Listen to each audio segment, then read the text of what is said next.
할렐루야. 예수 그리스도 이름으로 하나님 말씀 증거하겠습니다. 우리 다 같이 하나님 말씀 마태복음 9장 9절에서 13절까지 말씀을 다 같이 찾겠습니다. 마태복음 9장 9절에서 13절까지의 말씀을 저와 여러분이 한 절씩 교독하도록 하겠습니다. 9절. 예수께서 거기서 떠나 지나가시다가 마테라 하는 사람이 세관에 앉은 것을 보시고 이르시되 나를 쫓으라 하시니 일어나 쫓으니라.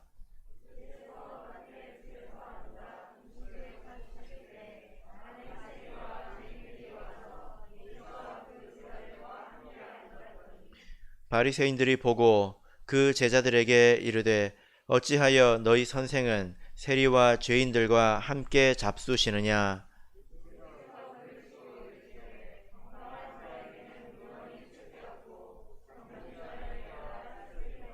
같이 읽겠습니다. 너희는 가서 내가 긍휼을 원하고 제사를 원치 아니하노라 하신 뜻이 무엇인지 배우라. 내가 의인을 부르러 온 것이 아니요 죄인을 부르러 왔노라 하시니라. 아멘. 네, 오늘 이 시간은 내가 긍휼을 원하고 라는 제목으로 하나님 말씀을 증거하겠습니다. 오늘은 5번째 성령의 열매 자비에 관한 말씀입니다. 자비란 무엇일까요? 우리가 성령의 열매를 맺기 위해서는 그것이 구체적으로 어떤 것인지를 잘 알아야 열매를 또한 맺을 수가 있는 것입니다. 근데 이 자비라는 말은 보통 어디서 많이 쓰는 단어죠? 불교에서 많이 쓰는 단어이지 않습니까? 부처님이 아주 자비로우시다고 그러던데요. 이 자비란 무엇일까요? 또 국어사전에도 보면 자비라는 말에 대해서 풀어 설명한 것을 우리가 볼 수 있습니다. 그러면 우리가 이렇게 맺어야 되는 이 자비라고 하는 것은 불교에서 말하는 그 자비일까요? 아니면 국어사전에서 말하는 그 자비일까요? 그렇지 않죠? 여러분, 우리는 자비를 어디서 배워야 될까요? 자, 우리 성경을 보겠습니다. 누가복음 6장을 보겠습니다. 누가복음 6장 36절을 보겠습니다.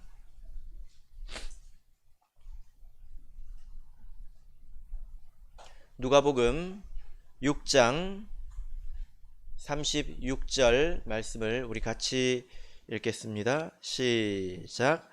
너희 아버지의 자비하심 같이 너희도 자비하라. 이것은 하나님의 성품에 관한 것입니다. 그래서 자비의 원조는 바로 우리 하나님이시죠. 그죠? 그래서 우리가 이 자비라는 것을 배울 때는 어떤 글자로 이렇게 배우는 것이 아니라 하나님께서 우리를 대하실 때 어떻게 대하시는가, 하나님께서 사람들을 대하실 때 어떻게 대하시는가, 그것을 보고 저것이 자비구나 알고, 그리고 우리도 자비로워야 된다, 이렇게 말씀을 하고 있지 않습니까? 그러니까 우리는 이 자비를 배울 때 글자로 배우는 것이 아니라 우리는 경험으로 배우는 것이고, 그리고 또 하나님을 통해서 배우는 것이다 라는 것입니다. 그리고 우리가 결국에는 그것을 실천해야 되겠죠. 그러니까 하나님께서 사람들을 대하는 태도, 이것을 보고 우리가 이렇게 자비라고 하는데, 그것을 자비라는 말로 이렇게 붙인 것 아니겠습니까? 그죠? 이렇게 자비라는 말로 이름을 한 것인데, 성경을 통해서 이 자비라는 말의 뜻을, 그 단어의 뜻을 이렇게 보자면, 이것은 필요한 것을 공급한다 라는 뜻입니다. 필요한 것을 공급한다. 그런데 여러분, 우리가 자비라는 단어를 모르는 게 아니잖아요. 대략은 알지 않습니까? 이 자비라는 단어하고 필요한 것을 공급한다 하고, 이게 어떻게 매치가 될까요? 어떻게 이게 어울릴까요? 이렇습니다.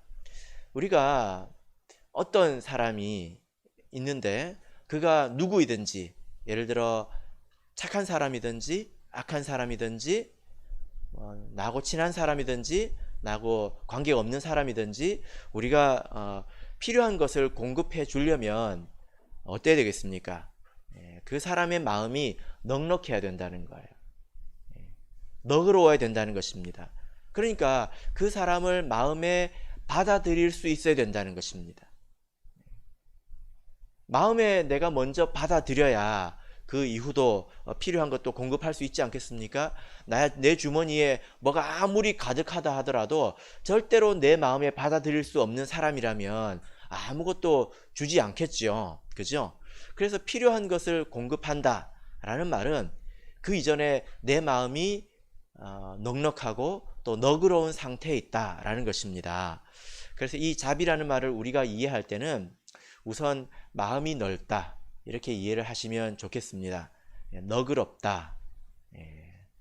그래서 어떤 사람이든지 받아들일 수 있다. 바다가 모든 강물을 다 받아들이는 것처럼 마음이 넓은 것을 이렇게 말합니다. 이래서 마음이 이렇게 넓다면 그 이후에 긍휼을 행할 수 있겠죠. 긍휼이라는 것은 무엇입니까? 불쌍히 여기는 것, 그리고 인자함으로 드러나게 되는 것입니다. 그래서 성경을 보면요, 이 자비라는 말과 긍휼 또 인자 이런 말들이 거의 혼용되다시피 합니다. 거의 같은 범주에서 이 단어를 쓰는데요. 그런데 자비라는 말은 그 마음 자체가 넓은 것을 말하고 그것이 긍휼, 인자 이것으로 반드시 드러나게 되어 있다라는 거죠. 그래서 우리가 이 말 자비라는 말을 대할 때에 어떤 생각을 해봐야 될까요? 내 마음은 넓을까? 내 마음은 몇 평일까? 이렇게 생각을 해볼 수가 있는 것입니다. 여러분, 사람이 타고나면서부터 예민한 사람들이 있죠. 그죠? 타고나게 좀 예민하고 섬세한 사람들이 있습니다. 근데 반대로 타고나게 무딘 사람들도 있지 않습니까? 이래도 좋고 저래도 좋고 국이 싱거워도 좋고 짜도 좋고 뜨거워도 좋고 식어도 좋고 그런 사람들이 있지 않습니까? 그런데 성경에서 말하는 이 자비라고 하는 것이 그렇게 사람이 좀 무디고 그냥 둥글둥글하고 그런 것을 말할까요? 그렇지 않습니다. 그것은 성격이지 성령의 열매는 아니지 않습니까?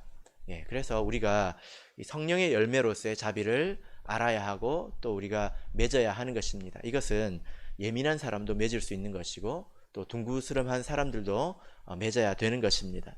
자, 그것이 어떤 것인지 오늘 본문의 말씀을 통해서 같이 상고해 보도록 하겠습니다.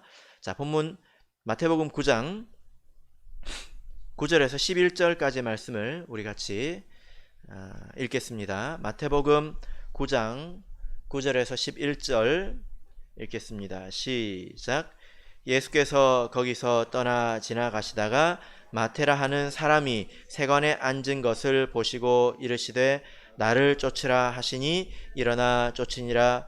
예수께서 마태의 집에서 앉아 음식을 잡수실 때에 많은 세리와 죄인들이 와서 예수와 그 제자들과 함께 앉았더니 바리새인들이 보고 그 제자들에게 이르되 어찌하여 너희 선생은 세리와 죄인들과 함께 잡수시느냐. 자, 우리가 하나님에게서 자비를 배워야 되는데요. 성경의 말씀을 보면 하나님의 이 자비와 긍휼이 드러나는 말씀은 아주 많습니다. 그런데 그 가운데서 오늘 본문의 말씀은 아주 좋은 말씀이죠. 왜냐하면 예수님께서 직접 이 자비와 긍휼을 보여주시고 또 배우라 이렇게 말씀을 하신 부분이기 때문입니다. 그래서 오늘 이 말씀을 통해서 우리 하나님의 자비가 어떤 것인지 같이 좀 생각을 해보고자 합니다.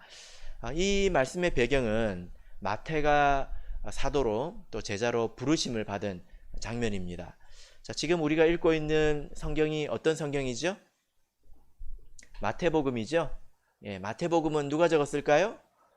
마태가 적었죠. 근데 오늘 내용이 뭡니까? 마태가 부르심을 받은 거죠. 그러니까 자기가 지금 자기 이야기를 적고 있는 것입니다. 기분이 어땠을까요? 예. 그래서 자기가 사도로 부르심을 받고 또 예수님을 모시고 자기 집에 가서 다른 세리들과 또 죄인들과 같이 함께 식사한 이야기가 오늘 이 장면인데요. 우리가 성경을 당연하게만 생각할 것이 아니라 이 말씀을 곰곰이 그 현장을 간다라고 생각을 해보면 이 말씀은 아주 신비로운 그런 말씀이라고 할 수 있습니다. 왜냐하면 이 9절의 말씀을 보실까요? 9절을 보시면 이 세리 마태가 지금 어디에 있습니까? 세관에 앉아 있잖아요. 업무 중이라는 것입니다. 그런데 예수님께서 와가지고 나를 쫓으라 이렇게 하니까 그 사람이 자기 모든 것을 다 버리고 예수님을 쫓아서 사도가 됐다는 거예요. 여러분, 이게 참 신비롭지 않습니까? 그런 말씀을 하신 예수님도 참 신비롭고 또 그 한마디를 듣고 모든 것을 다 버리고 예수님을 쫓은 마태도 참 신비로운 사람이라는 것입니다. 왜냐하면 여러분, 세리가 어떤 사람입니까? 세리는 이 자기 백성에게 세금을 받아서 로마에 바치던 그런 배신자이지 않습니까? 그러니까 세리는 아무나 못해요. 심지가 약한 사람은 못합니다. 아주 이제 센 사람이 할 수 있는 거예요. 왜 그럴까요? 욕을 많이 얻어먹을 테니까. 그런 것들을 다 개의치 않고 할 수 있는 사람이어야 되지 않습니까? 그렇게 해서라도 나는 돈을 많이 벌고 잘 먹고 잘 살아야 되겠다 라고 생각하는 그런 대단한 그런 욕심 덩어리입니다. 마태가 사실 그런 사람이라는 거예요. 지금 우리나라로 치자면 우리나라의 뭐 이완용 같은 그런 사람이지 않을까요? 그죠? 그런 일들은 아무나 못하거든요. 그런데 어떻게 이런 사람이 예수님께서 오셔가지고 나를 쫓으라 이렇게 한마디를 하셨는데 그 말씀을 따라서 갔을까요? 아마도 마태에게도 숨기고 싶은 비밀이 있었나 봅니다. 그래서 오늘 말씀을 보면 마태가 그것을 잘 드러내지 않죠. 그죠? 여기까지만 이야기를 하고 있는데 부끄러워서 그랬는지 아니면 겸손으로 그랬는지 우리가 알 수는 없습니다. 다만 마태의 내면에는 어떤 일이 있었을 것이다. 그리고 예수님께서는 그 사람의 마음을 이미 알았을 것이다. 그래서 예수님과 마태 사이에 어떤 영적인 교감 이런 것들이 있었을 것이다. 우리가 추측을 해볼 수가 있습니다. 그런데 우리가 상상을 해볼 수는 있죠. 우리에게는 날개가 있지 않습니까? 어떤 날개죠? 상상의 날개입니다. 상상의 날개를 가지고 성경을 마음대로 날아다니면 안 되지만 근데 이 부분은 우리가 좀 상상을 해볼 수가 있습니다. 왜냐하면 이 마태라고 하는 그 이름이 구약 성경의 마따디아라는 이름이거든요. 마따디아 어디선가 좀 들어봤죠? 마따디아입니다. 그 뜻이 뭐냐면 여호와의 선물이라는 뜻입니다. 이름이 참 좋지 않습니까? 내가 이름을 그렇게 지었어야 되는데. 그래서 우리 청년들은 나중에 결혼해서 자녀를 낳으면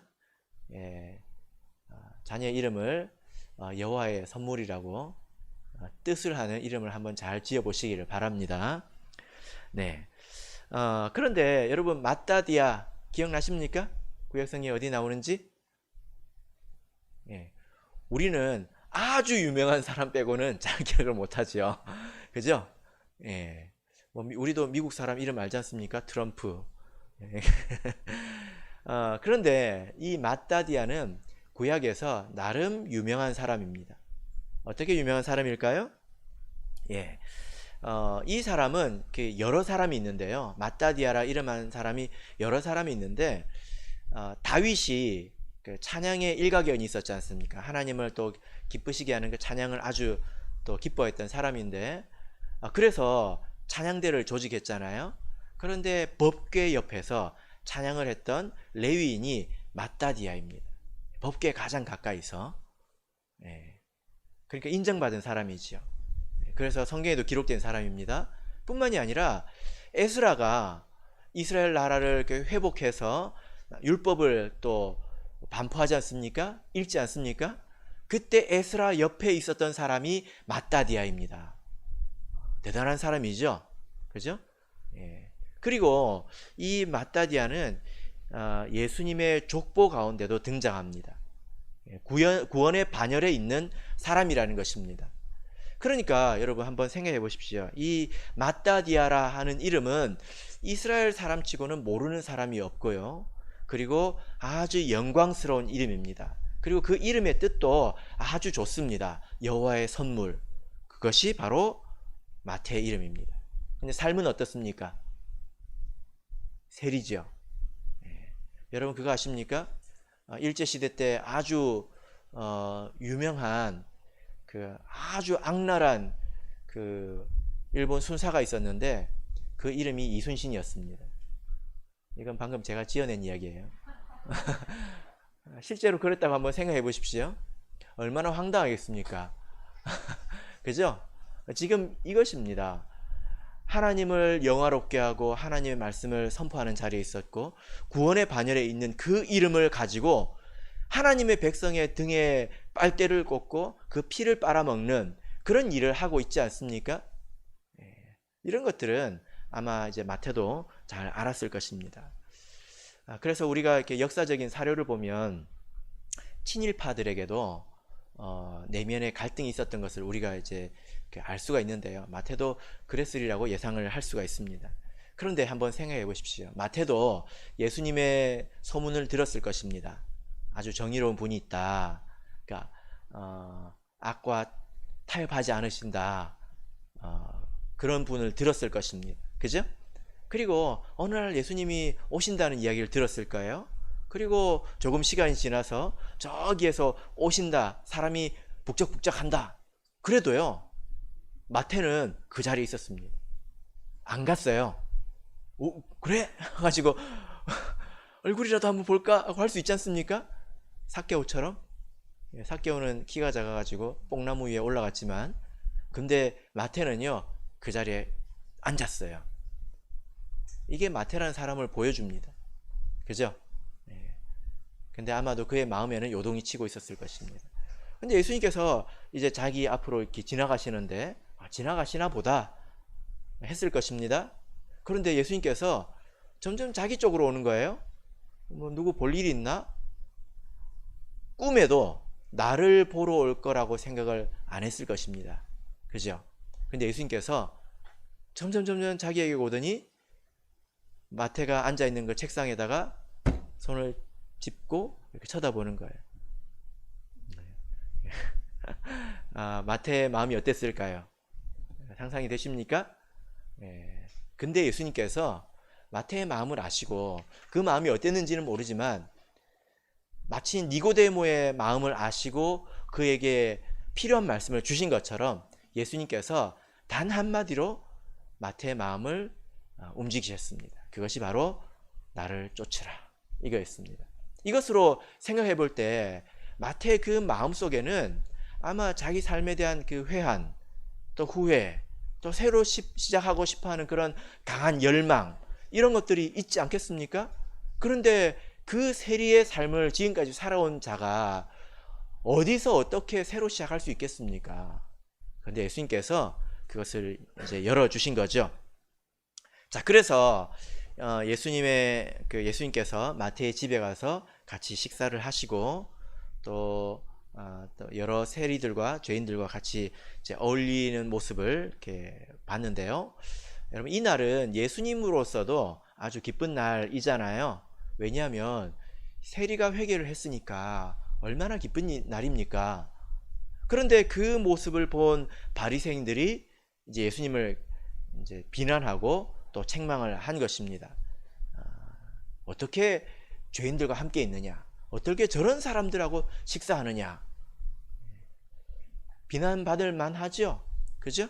만약에 일제시대에 어떤 우리 교회 목사님이 일본 순사와 같이 막 교제 나누고 하고 이런 모습을 독립투사가 봤다면 뭐라고 했을까요? 예? 예, 아마 아주 놀랐을 것입니다. 그래서 예수님께서 이제 그들에게 대해서 이런 답을 주시죠. 자, 마태복음 9장 12절부터 13절 같이 읽겠습니다. 마태복음 9장 12절에서 13절 읽겠습니다. 시작. 예수께서 들으시고 이르시되 건강한 자에게는 의원이 쓸데없고 병든 자에게라야 쓸데있느니라. 너희는 가서 내가 긍휼을 원하고 제사를 원치 아니하노라 하신 뜻이 무엇인지 배우라. 내가 의인을 부르러 온 것이 아니요 죄인을 부르러 왔노라 하시니라. 예. 자, 이 말씀을 보면 예수님께서는 그저 마음이 둥글둥글 해가지고 누구랑도 잘 어울리고 그런 것이 아니었다라는 것을 우리가 알 수 있습니다. 지금 예수님께서 그들을 놓고 뭐라고 말하고 있습니까? 세리들을 놓고 병든 자라고 하고 있습니다. 여러분은 신앙생활 하시면서 이런 이야기 들어보셨습니까? 당신은 병든 자입니다. 지금 예수님께서 세리들을 앉혀놓고 바리새인들에게 그런 말을 하고 있는 거예요. 그리고 여기 보면 그들을 일컬어서 죄인을 부르러 왔노라 이렇게 말씀하지 않습니까? 이 말씀은 다 세리들 앞에서, 죄인들 앞에서 바리새인에게 하신 그 말씀입니다. 그러니까 예수님께서는 그들의 삶이 옳아서 그들과 함께 하는 것이 아니다는 것입니다. 이 말을 바리새인에게도 한 것이고 세리들에게도 한 것입니다. 너희들이 옳아서 너희들이 바르기 때문에 문제가 없어서 내가 너희들과 함께 하는 것이 아니다. 이 말씀을 지금 하는 것이지 않습니까? 그리고 도리어 이것을 배우라 이렇게 말씀하시죠. 무엇을 배우라고 하셨습니까? 13절을 보면 내가 긍휼을 원하고 제사를 원치 아니하노라 하신 뜻이 무엇인지 배우라. 이 말씀은 구약 성경을 인용한 말씀인데요. 호세아서 6장 6절입니다. 우리 원본을 한번 봐야 되지 않겠습니까? 호세아서 6장 6절을 보겠습니다.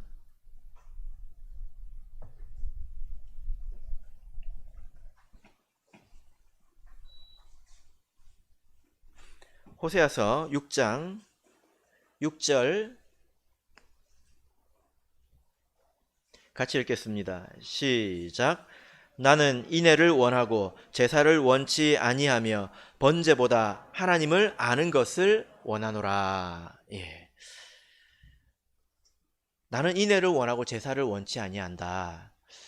여러분, 이 말씀은 아마도 바리새인은 암송을 했을 만한 그런 말씀입니다.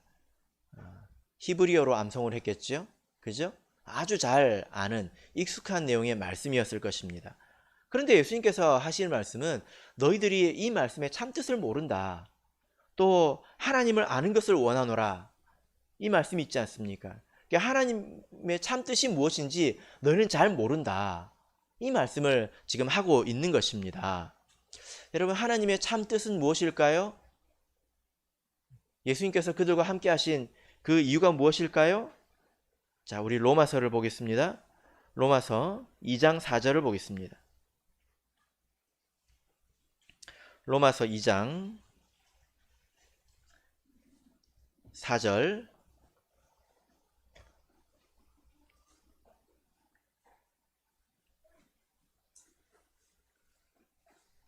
로마서 2장 4절 같이 읽겠습니다. 시작. 혹 내가 하나님의 인자하심이 너를 인도하여 회개케 하심을 알지 못하여 그의 인자하심과 용납하심과 길이 참으심의 풍성함을 멸시하느뇨. 예. 여기 보면 하나님은 인자하시죠. 그죠? 그래서 하나님은 인자하셔서 선한 사람이나 착한 사람에게도 악한 사람에게 모두 이 햇볕도 주시고 비도 주시고 또 공기를 주십니다. 당장 심판하지 않으시죠. 그죠? 그런데 이 하나님의 인자는 그저 인자함을 위한 인자함이 아닙니다. 마음이 넓으면 자기 마음도 편하잖아요. 그죠? 자기 마음이 편하고자 하는 그런 자비가 아니라는 것입니다. 여기 보면 하나님의 인자하심은 너를 인도하여 회개케 하심을 알지 못한다. 이렇게 말하고 있죠. 하나님의 인자하심은 사람을 인도해서 회개케 하도록 하는 것입니다. 그런 기회를 주시는 거라는 거예요. 왜 그럴까요? 만약에 하나님께서 인자하심이 없다면 그냥 그저 엄히하시고 그저 공의로우시다면 그 심판을 즉각 이제 행하실 겁니다. 그러면 이미 지구는 없겠지요. 그죠? 아무도 회개에 이르지 못할 것이고 아무도 하나님을 사랑하는 자리에 이르지 못할 것입니다. 그래서 하나님께서 그런 목적을 가지고 인자를 베풀어 주신다는 거예요. 그래서 죄 중에 죄가 뭐냐? 이 인자함을 멸시하는 것입니다. 하나님께서 죄가 없어서 참는 것이 아니라 죄가 있음에도 불구하고 참아주시고 기다려주시는데 그것이 또 기회이지 않습니까? 그 기회를 악용하는 것입니다. 우리 집에서도 마찬가지죠. 자녀가 제일 악한 게 무엇입니까? 부모의 사랑을 역으로 이용하는 것입니다. 부모는 잘못된 걸 알지요. 그러나 나아질 것을 기대하고 사랑을 베풀어 줍니다. 그래서 부모가 나에게 어쩔 수 없다. 이것을 알고 이용해 먹는 것이 자녀로서는 가장 악한 것 아니겠습니까? 사람의 악함이 그와 같다라는 것입니다. 어쨌든 하나님은 인자하십니다. 무엇을 위해서 인자하십니까? 회개의 기회를 주시고자 인자하신 것입니다. 자, 그래서 오늘 말씀에도 그렇게 기록되어 있지 않습니까? 내가 이렇게 온 것은 죄인을 부르러 온 것이지 하늘에 먹고 마실 게 없어서 온 것이 아니다 라는 것입니다. 그래서 내가 이 사람들과 같이 있는 것이다. 이것을 이제 배우라고 하신 거죠. 여러분, 예수님도 아십니다. 여러분 한번 생각해 보십시오. 아무리 이스라엘이 죄가 많아도요, 그래도 하나님의 나라입니다. 그 하나님의 나라가 로마의 지배를 받고 있는 그런 모습이 하나님 보시기에 기쁘겠습니까? 기쁠 리가 없지요. 그죠? 아무리 자식이 못나도 다치면 속상한 게 부모지 않습니까? 그런데 그 등에다가 빨대를 꽂고 빨아먹고 있는, 그것도 이방인이 아니라 유대인이라면 예수님 보실 때 얼마나 속상한 자들입니까? 당장 심판해도 이상할 것이 없잖아요. 그죠? 그런데 예수님께서 이렇게 그들과 함께 계신 것은 지금 당장을 본 것이 아니라 나중을 보았기 때문입니다. 그들이 회개할 수 있기 때문입니다. 그죠? 조금 더 먼 곳을 봤기 때문에 마음이 넓어지는 거예요. 지금이 아니라. 자, 그래서 여러분, 이 자비라고 하는 것은 우리도 마땅히 가져야 될 바른 성품인데 이것은 타고나는 게 아닙니다. 타고나면서 까칠한 사람은 평생 자비로울 수 없느냐? 그것도 아닙니다. 간혹 이제 사람들을 보면 사람마다 성격이 다르잖아요. 근데 어떤 사람들은 이런 사람도 있더라고요. 천성적으로 다른 사람을 거역하는 것을 싫어해요. 다른 사람의 마음을 상하게 하는 거를 너무 괴로워해요. 그런 사람이 있습니다. 절대 노라고 말을 못하죠. 여러분들은 보신 적이 없으십니까? 그런 사람도 있습니다. 뭐 정도의 차이가 있겠지만 그런 사람은 자비롭고 너그러운 사람일까요? 아닙니다. 성경적으로 보자면 그런 사람은 자비로운 사람이 아니라 죄를 용인하고 묵인하는 사람일 확률이 훨씬 더 높죠. 그죠? 예수님은 자비롭지만 그 사람들 앞에서 병자들이다, 죄인들이다. 예수님은 그렇게 말씀하셨잖아요. 이건 예수님이니까 그렇게 말씀하신 거예요. 여러분들은 그렇게 하지 마세요.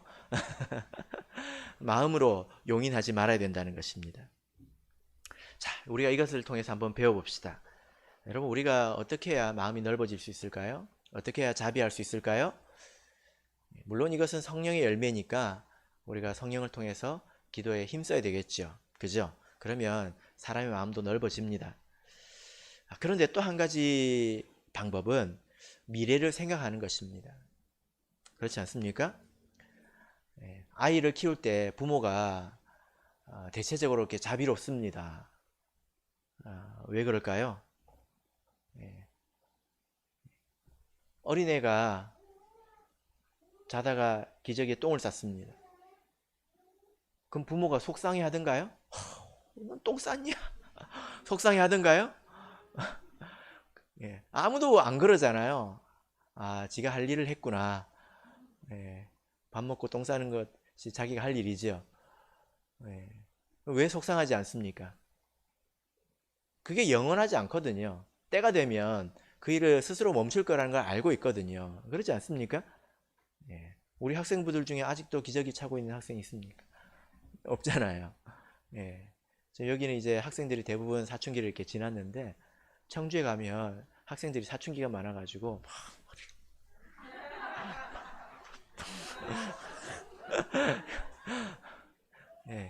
저희 집에도 한 사람이 있는데요. 계속 그러고 있는 모습을 보면 도대체 머리에 뭐가 발렸길래 저러나 그런 생각이 들죠. 그런데 마음이 너그러워질 수 있습니다. 왜 그럴까요? 계속 그러지 않거든요. 그래서 예수님께서도 이때 그저 놀고 그냥 먹기 위해서 그런 것이 아니라 지금 예수님은 사실 그들에게 필요한 것을 공급하고 있습니다. 그죠? 그들에게 말씀이 필요하지 않습니까?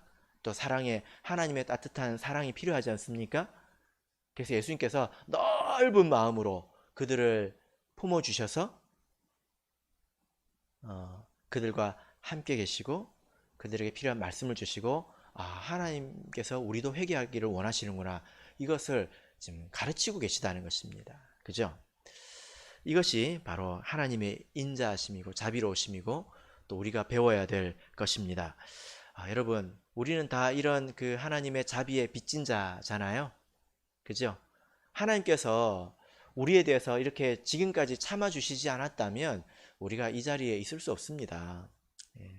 우리에게 자비를 베풀어 주시지 않았다면, 그 넓은 마음으로 품어주시지 않았다면 사실 그 누구도 이 자리에 있을 수가 없습니다. 성경에 많은 사람들이 있죠. 그죠? 오늘 마태도 그렇지 않습니까? 그래서 이 자비의 열매는 아주 크다, 이것을 여러분 생각을 해야 합니다. 예수님께서 이 마태를 포용하시니까 지금 우리가 마태복음을 읽을 수 있잖아요. 마태복음이 없으면 어쩔 뻔했습니까? 왜냐? 신약에서 아는 건 마태복음밖에 없는데 제일 친근한 책이 창세기하고 마태복음이잖아요. 마태복음이 없으면 어쩔 뻔했습니까? 이 귀한 말씀들을 우리가 이렇게 못 볼 뻔하지 않았습니까? 요한도 마찬가지입니다. 여러분, 성경에서 요한이 어떤 사람인 것으로 여러분 알고 있습니까? 요한이 보통 사랑의 사도다 이렇게 기록을 하잖아요. 그래서 요한 서신을 보면 사랑하라 사랑하라 이 말이 아주 많습니다. 이게 새로운 계명이다, 이것을 우리에게 알려준 사람이 요한 사도죠. 근데 예수님께서 처음 요한을 인도하셨을 때 요한은 그런 사람이 아니었어요. 요한의 별명이 뭐였습니까? 보아너게. 야고보 요한이 보아너게였습니다. 보아너게가 뭡니까? 우레의 아들. 우레가 뭡니까? 번개잖아요. 번개. 천둥 번개. 그러니까 아들이라는 것은 권위자라는 뜻이거든요. 바나바는 위로의 권면의 권위자지 않습니까? 근데 요한은요, 번개 치는데 권위자라는 거예요. 번개가 뭡니까? 번개가 나 친다, 하나 둘 셋 꽝 이렇게 치죠. 그러십니까? 번개가 그냥 갑자기 꽝 하고 치지 않습니까? 이건 사람의 성품이 되게 포악하고 또 이게 욱한다는 것입니다. 그 중에 최고가 예수님이 보기엔 누구였다는 거예요? 야고보하고 요한이었다는 겁니다. 여러분, 그런 사람 옆에 있어 보셨습니까? 진짜 힘들거든요. 사고를 많이 치고 다니잖아요. 그죠? 그죠? 근데 예수님께서 그 넓은 마음으로 요한을 품어주셔서 요한복음 우리가 읽죠. 요한 1, 2, 3서 읽죠. 요한계시록 읽죠. 그가 끝까지 남아서 교회를 지킨 사람이지 않았습니까? 그죠? 지금이 다가 아니라는 거예요. 이 자비의 열매는 굉장히 크다는 것입니다. 또 예수님께서는 7 귀신 들린 마리아를 품어주셨습니다. 그가 예수님이 십자가 달리는 끝까지 같이 한 사람이지 않습니까? 예수님을 3번 부인한 베드로, 심지어 십자가상에서 예수님을 함께 달렸던 그 우편의 강도, 그까지도 예수님은 포용해 주셨다는 것입니다. 여러분, 그래서요, 우리가 예수님을 본받아서 이 자비를 사람들에게 베풀고 다닐 때에 우리가 나중에 큰 열매를 맺게 되는 것입니다. 왜 사람이 마음이 좁냐면 나중을 생각하는 마음이 없기 때문입니다. 그래서 새싹을 잘라버리죠. 그래서는 안 된다는 것입니다. 가끔 이제 아이들을 키우다 보면 아이들이 참 이렇게 말썽을 많이 부리잖아요. 그죠? 여러분들은 안 그랬던 것처럼 이렇게 아주 얌전하게 앉아 계신데, 그러잖아요. 근데 가끔 그럴 때 어른들이 하는 말씀이 있습니다. 뭐라고 말씀하십니까? 말썽꾸러기들이 커서 큰 인물이 된다. 그래서 저희 집에는 이미 큰 인물 났어요. 저희 집에는. 예. 제가 지금 이제 100주년 간증집을 읽고 있는데, 그 간증집에 보면 어떤 목자님이, 중국의 목자님이에요. 자기가 이제 간증을 이렇게 하는데, 이분이 굉장히 말썽꾸러기였대요. 얼마나 말썽꾸러기였냐면 이제 그 큰 것만 죽을 뻔한 것만 기록을 했어요. 그 첫 번째가 물에 빠져 죽을 뻔했습니다. 근데 물에 빠져서 죽을 뻔한 경험은 다 있잖아요. 근데 그분은 그 정도가 아니라 그 기절해서 나왔어요. 어떻게 구출이 되는지도 전혀 기억이 안 나고, 그래서 심폐소생을 해가지고 겨우 살았습니다. 그리고 또 한 번은 자기 친구 집에 가다가 멀쩡한 개를 건드려가지고 개한테 물려가지고 피를 너무 많이 흘린 거예요. 그리고 그때 당시에는 막 이제 시골에 개 키우는데 뭐 주사 맞춥니까? 그게 감염이 된 거예요. 근데 그 동네는 그 감염에 해당하는 그 약이 없어요. 그래가지고 수소문을 해가지고 그 약을 제조하는 공장까지 갔대. 부모가. 그리고 한 번은요, 중국이라는 곳이 그런 곳인가 봅니다. 우리나라도 보면 새를 이렇게 잡을 때 총을 쓰잖아요. 근데 산탄총이라고 있습니다. 총이 한 알이 이렇게 평 하고 나가는 게 아니라 그 안에 그 납구슬, 쇠구슬이 막 여러 개 들어가지고 총을 쏘면 팡 하고 퍼져 나가는 게 있어요. 친구하고 놀다가 친구가 그걸 자기 얼굴에 쏜 거예요. 한쪽 얼굴에 이게 납탄이 촤촤촤 박혔습니다. 근데 감사하게도 눈에는 안 박혔어요. 그래가지고 이 병원 가니까 안 된다, 저 병원에 가니까 안 된다 해가지고 큰 중국은 이제 공산 사회지 않습니까? 그래서 군대병원, 굉장히 큰 군대병원이 있대요. 거기 가가지고 이제 제거를 했는데 아직도 납탄이 여러 개가 박혀 있답니다. 자기가 어딘지 느낌이 온대요. 자식이 그런 짓을 하면 부모의 마음은 어떻게 됩니까? 숯검댕이가 되거든요. 그죠? 근데 그분이 지금 목자가 됐습니다. 그때마다 그 어머니가 하나님께서 너를 살려주셨다. 하나님께서 너를 살려주셨다. 이제 그렇게 이야기를 했거든요. 그죠? 그래서 지금 아주 충성스럽게 하나님을 섬기는 그런 일꾼이 되었는데요. 여러분, 그래서 지금 당장만 생각하지 마십시오. 내 과거도 한번 생각해 보세요. 나라는 사람도 성장하지 않습니까? 그런 것처럼 그 사람들도 성장할 수 있다라는 것입니다. 또 하나님 뜻 안에서 사용될 수 있다는 것입니다. 우리가 그렇게 생각할 때에 우리가 넓은 마음을 가질 수 있다는 거죠. 오늘 마태복음 본문의 말씀을 보시면 예수님의 이 자비는 실천되었다는 것을 알 수 있는데요. 단지 마음만 가지고 하신 일은 아니라는 거죠. 그죠? 자, 본문의 말씀을 보겠습니다. 10절, 11절 같이 읽겠습니다. 마태복음 9장 10절, 11절 같이 읽겠습니다. 시작. 예수께서 마태의 집에서 앉아 음식을 잡수실 때에 많은 세리와 죄인들이 와서 예수와 그 제자들과 함께 앉았더니 바리새인들이 보고 그 제자들에게 이르되 어찌하여 너희 선생은 세리와 죄인들과 함께 잡수시느냐. 예. 여러분, 예수님께서 이 자비를 베풀어 주셨을 때 그저 마음만 가지고 한 게 아니죠. 그죠? 여러분, 예수님께서 지금 이 세리들과 죄인들과 함께 식사를 하신다면 어떤 비난을 받을지 예수님이 아셨을까요? 몰랐을까요? 예. 뻔하잖아요. 그죠? 예. 뻔하잖아요. 예. 그런데 예수님께서는 그렇게 비난받을 것을 아시고 이렇게 그들과 함께 하셨다는 것입니다. 여기 보면 10절에도 제자들과 함께 앉았더니 그들과 함께 했다 이렇게 말씀을 하고 있고 11절에도 함께 잡수시느냐. 자, 함께라는 말이 계속 반복해서 나타나고 있습니다. 여러분, 하나님께서 모든 사람들에게 인자하셔서 심판을 유예하고 계시지만 그것이 곧 구원을 말하는 것은 아닙니다. 하나님의 이 인자함, 하나님의 은혜가 어떻게 우리에게 주어졌습니까? 예수님께서 육신을 입고 직접 이렇게 성육신 하셨기 때문에 이 땅에 오셨기 때문에 우리가 그것을 누리는 거잖아요. 그죠? 네. 예수님도 여기에 마태 집에 가지 않았습니까? 마태 책상에 앉아있는 마태에게 가지 않았습니까? 그렇게 희생적인 그런 낮아짐의 그 역사가 있었다는 것입니다.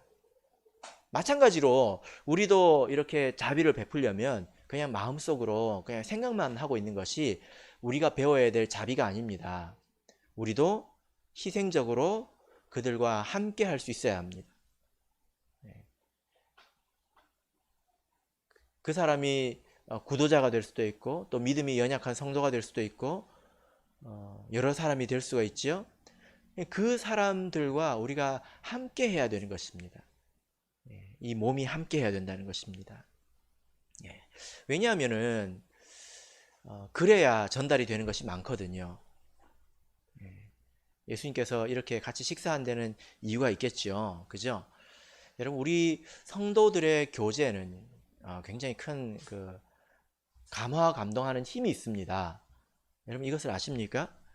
최근에 이제 청주에서 세례를 받고 성령을 받고 세례를 받고 이제 거듭난 한 그 자매님이 있는데요.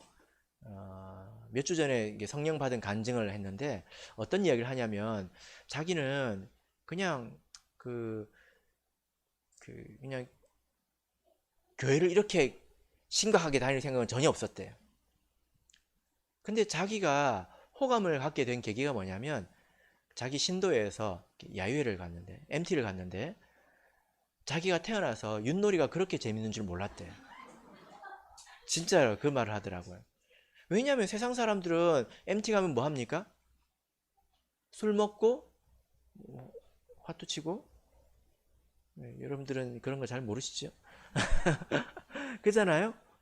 노래 부르고 춤추고 그런 거지 않습니까? 근데 윷놀이가 이렇게 재밌구나 이걸 알았다는 거예요. 그래서 이 믿음의 공동체에 대해서 호감이 생겼다 그렇게 이야기를 하더라고요. 여러분, 신앙이 있는 사람은 MT 안 가도 신앙생활 잘하거든요. 도리어 귀찮지요. 피곤하지요. 근데 그런 사람이 자기만 기준으로 생각을 해가지고 신앙생활을 하면 연약한 사람들은 어디서 보고 어디서 얻고 잘하겠습니까? 그렇지 않습니까? 그리고 제가 직접 들은 이야기가요. 어떤 그 청년이 구도자가 교회에서 이렇게 청년들하고 어울렸는데 돌아가면서 뭐라고 이야기를 하냐면 다른 세계에 온 것 같은 문화 충격을 자기가 받았다는 거예요. 다른 세계에 온 것 같다. 어떻게 이렇게 술도 안 마시고 재밌게 노냐? 어떻게 이렇게 욕을 안 하고 말을 길게 할 수가 있냐? 이 말이 무슨 말인지 우리가 참 잘 이해가 안 되는데 어떻게 욕을 안 하고 그렇게 말을 길게 할 수가 있지? 예. 그리고 어떤 분은 이렇게 이야기를 했습니다. 자기가 여기에 왔을 때 깨끗한 호수가 하나 있는데 그 가운데 기름때 묻은 시커먼 드럼통 하나가 떠 있는 것 같이 느꼈다는 거예요. 자기에 대해서. 자기 스스로 그렇게 더럽다고 느꼈다는 것입니다. 사실 그 안에 들어와 보면 그러나 어쨌든지 사실 들어와 보면 더 깨끗하다는 것을 알게 될 텐데 뭘 생각하시고 그렇게 지금 웃으신지 모르겠습니다. 들어와 보면 더 좋은데 그죠? 예, 이상하네요. 이 그 믿음 안에서 주는 감동이 있다는 것입니다. 그래서 우리가 함께 해야 된다는 거예요. 그죠? 코로나 때문에 지금 만나기가 힘든 좀 때이지만 그러나 길 또 방법이 없는 것은 아니죠. 그죠? 우리가 지혜롭게 할 수 있습니다. 그 가운데서 우리가 또 힘써야 되는 것이 있는데요. 누가복음 6장을 보겠습니다. 누가복음 6장 아까 우리가 읽었는데요. 누가복음 6장 27절을 보겠습니다.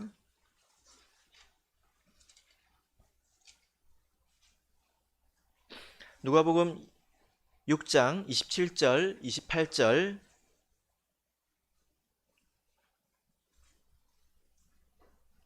같이 읽겠습니다. 시작. 그러나 너희 듣는 자에게 내가 이르노니 너희 원수를 사랑하며 너희를 미워하는 자를 선대하며 너희를 저주하는 자를 위하여 축복하며 너희를 모욕하는 자를 위하여 기도하라. 예. 이 말씀이 쭉 이어지면 36절에서 너희 아버지의 자비하심 같이 너희도 자비하라. 이 말씀이 나옵니다. 자, 여러분, 우리가 이 자비를 어떻게 실천해야 될까요? 28절을 보면 너희를 저주하는 자를 위하여 축복하며 너희를 모욕하는 자를 위하여 기도하라. 28절에 저주하는 자, 모욕하는 자는요, 거리감이 있는 상태를 말합니다. 사회적 거리두기가 된 것이 아니라 신앙적 거리두기가 돼버린 거죠. 타의에 의해서.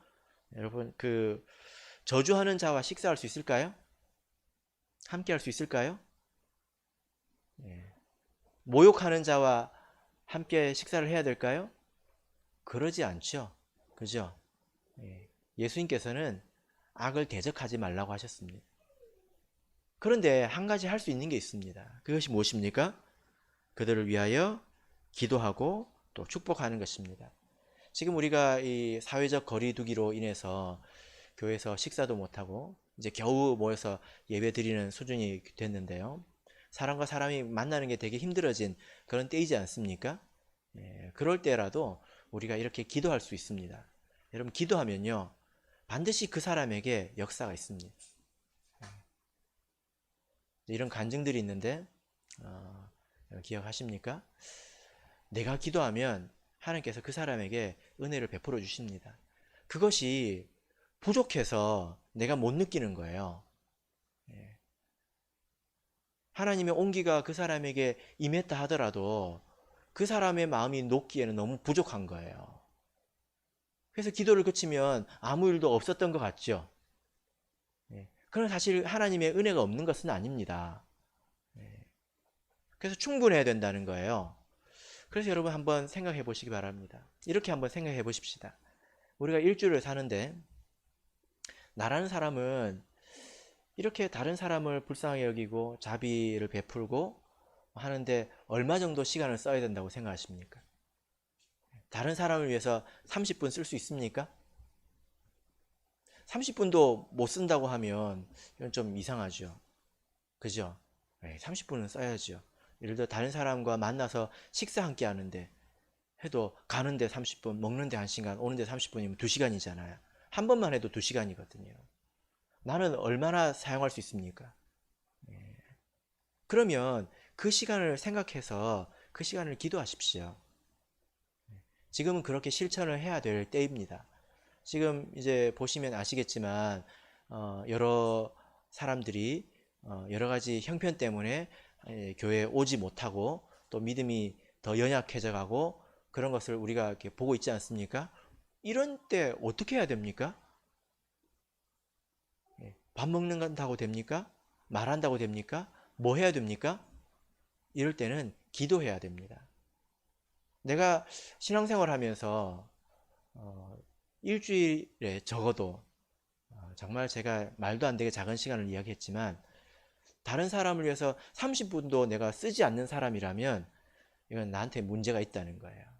그죠? 이 자비를 실천하시길 바랍니다. 이것이 자비입니다. 그 사람을 위해서 기도하고 축복하는 것이 바로 자비입니다. 우리가 배워야 될 것이죠. 이런 사람들에게 복이 있습니다. 어떤 복이 있을까요? 예수님께서 말씀하셨죠? 긍휼히 여기는 자는 복이 있나니 저희가 긍휼히 여김을 받을 것이며. 여러분 기도할 때 얼마나 하나님 저를 불쌍히 여겨주세요 하고 기도를 많이 하십니까? 근데 우리가 조금 더 지혜롭다면 어떻게 기도하면 될까요? 내가 다른 사람을 불쌍히 여기면 하나님께서 나를 불쌍히 여깁니다. 이게 이치예요. 가난한 자를 불쌍히 여기면 불쌍히 여기면 그것은 여호와께 꾸이는 것이다. 하나님께서 나에 대해서 빚진 마음을 가진다는 것입니다. 이건 아주 중요한 좋은 기회이죠. 그죠? 우리가 그런 삶을 살아갔을 때에 마지막 심판에서도 긍휼을 얻을 수가 있는 것입니다. 살아가면서 말이나 판단이나 행동이 다 면도날 같이 살았던 사람은 마지막 심판 때에서도 면도날 같은 판단을 받게 될 것입니다. 그런데 우리가 하나님에게 자비를 배워서 인내하고 기다려주고 그를 위해서 기도하고 축복해주고 그런 다음에 열매가 있겠지요. 그 열매가 있을 뿐만이 아니라 하나님께서 우리를 보실 때에 긍휼히 여겨주신다는 거예요. 마지막으로 우리 야고보서 2장을 보겠습니다. 야고보서 2장 13절 읽고 마치겠습니다. 야고보서 2장 13절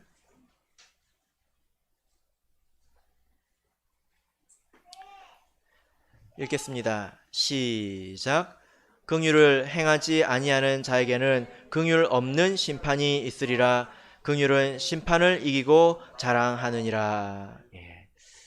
바라옵기는 우리 모든 성도님들께서 기도와 또 예수님의 교훈을 되새김으로 자비를 배우셔서 자비의 열매를 맺으시기를 예수 그리스도 이름으로 축복합니다.